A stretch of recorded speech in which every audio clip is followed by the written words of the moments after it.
आज की सुबह एक राहत भरी खबर के साथ सामने आई। दरअसल रामगढ़ विश्वविद्यालय टाइगर रिजर्व से एक बड़ी खुशखबरी सामने आई। बाघिन RVT-2 के साथ दोनों मादा शावकों की कैमरा ट्रैप में तस्वीर कैद हुई है। पिछले दिनों बाघिन RVT-2 की भी मौत हो गई थी और ऐसे में एक शावक लगातार कैमरे ट्रैप में था, जबकि दूसरे के सिर्फ और सिर्फ पगमात्र दिख रहे थे। ऐसे में दूसरे शावक के जीवित होने पर संशय खड़ा हो रहा था, लेकिन अब दोनों ही शावक कैमरा ट्रैप में दिखने से वन विभाग की टीम ने राहत की सांस ली है। मुख्य वन्यजीव प्रतिपालक पवन उपाध्याय खुद रामगढ़ विश्वविद्यालय की नियमित मॉनिटरिंग कर रहे हैं। ऐसे में DCF संजीव शर्मा और उनकी टीम ने टाइगर रिजर्व में 40 से अधिक कैमरे इस समय लगाए हैं। तस्वीरें आप देख रहे हैं और रिपोर्ट भी हमारे सहयोगी और एसोसिएट एडिटर निर्मल तिवारी की इस खबर पर है। रामगढ़ विश्वविद्यालय टाइगर रिजर्व को लेकर निर्मल तिवारी की रिपोर्ट आपको बताते हैं। RVT-2 का ये शावक, क्योंकि पिछले दिनों उसकी मौत हो गई थी, लेकिन अपना काम वो कर गई और अब इस गम को भूलकर आगे बढ़ने का समय इसीलिए इन तस्वीरों के जरिए आया है, क्योंकि RVT-2 की दोनों मादा शावक अब करीब 22 महीने की हो चली है। कुछ दिन पहले उनकी मां की मृत्यु हो गई थी, लेकिन अब RVT-3 भी संभवतः 7 से 8 अक्टूबर को डिलीवर कर चुकी है शावक, क्योंकि 8 अक्टूबर से एक ही जगह पर RVT-3 के सिग्नल मिल रहे हैं। इन 12 दिनों में एक बार बाहर आकर शिकार किया और दूसरी बार रैकी के लिए बाहर आई। शारीरिक संरचना को भी देखकर लग रहा है कि डिलीवरी इसकी हुई है।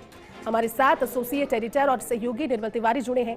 निर्मल जी, तस्वीरें इसलिए सुखद क्योंकि RVT-2 की मौत के बाद इस चीज का इंतजार किया जा रहा था कि उसकी लेगेसी को आगे कौन लेकर जाएगा, और RVT-3 देखकर लगता है कि अब गुड न्यूज दे चुकी है और बहुत ही जल्द अपने शावकों के साथ ट्रैप भी होगी। क्या कहती है आपकी रिपोर्ट सर इस पर?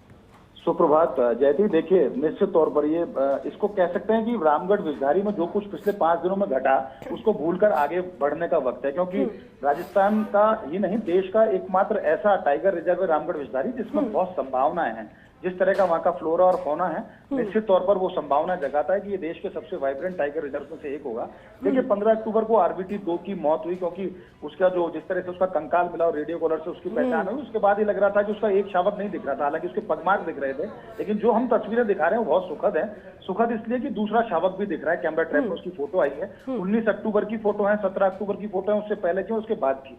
यानी कि लगातार जो फोटोज जो सामने आ रही है उससे लग रहा है कि रामगढ़ विश्वविद्यालय में दोनों जो मादा शावक हैं RVT-2 की, वो दोनों ही सुरक्षित हैं। इनकी उम्र लगभग 22 महीने हो चुकी है। लेकिन इस बीच जो सबसे ज्यादा सुखद जो घटना जो सूचना आ रही है वो ये है कि RVT-3 जो है, जिसको रणथंभौर से शिफ्ट किया गया था रामगढ़ विश्वविद्यालय, उसने भी बच्चे संभवतः डिलीवर कर दिए हैं 7 या 8 अक्टूबर को, क्योंकि 8 अक्टूबर से उसकी एक ही जगह पर रेडियो कॉलर से जो उसकी जो सिग्नल आ रहे हैं वो एक ही स्थान से आ रहे हैं। और ये तब होता है जब बाघिन ने शावक डिलीवर कर दिए हों। और जिस तरह से उसके कैमरा ट्रैप में फोटो भी आई है, तो उसके टिल्स जिस तरह से दिखाई दे रहे हैं, उसकी शारीरिक संरचना में जिस तरह का बदलाव है, उससे लग रहा है कि उसने शावक डिलीवर किया। हालांकि शावक कितने हैं, 1 है, 2 है, 3 या 4, वो बाद में पता लगेगा।